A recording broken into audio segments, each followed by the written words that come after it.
తిరుమల ప్రతిష్ఠ దెబ్బతీసేందుకు వైసీపీ హయాంలో అనేక కుట్రలు జరిగాయని కూటమి నాయకులు ఆగ్రహం వ్యక్తం చేశారు.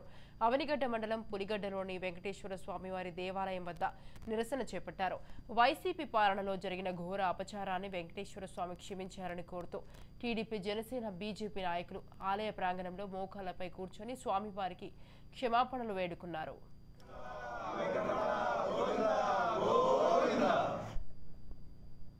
ఎందుకంటే ఆయన వచ్చింది అధికారంలోకి వచ్చింది కేవలం దోపిడీ కోసమే. ఆ దోపిడీ స్థాయి ఎలా ఉందంటే గ్రామ స్థాయి నుంచి, గ్రామంలో ఉన్నటువంటి రోడ్ల దగ్గర నుంచి తీసుకుని ఏ విషయమైనా తీసుకోండి మీరు, తిరుమల కలియుగ ప్రత్యక్ష దైవంగా భావించేటటువంటి శ్రీ వెంకటేశ్వర స్వామి సన్నిధిలో కూడా ఈ కమిషన్ల కక్కుర్తి కోసం ఇంత తప్పు చేశారంటే అసలు ఇంకా వాళ్ళు అసలు బతికి బట్టగట్టే అవకాశం కూడా వాళ్ళకి లేదు. ప్రజల్లోకి రావడానికి ఏమాత్రం కూడా అలా అర్హత లేదని చెప్పి ఈ సందర్భంగా తెలియజేస్తాను. ఈ విషయంలో ప్రపంచవ్యాప్తంగా ఉన్నటువంటి హిందువులందరూ ఇప్పటికే బయటకు వచ్చారు.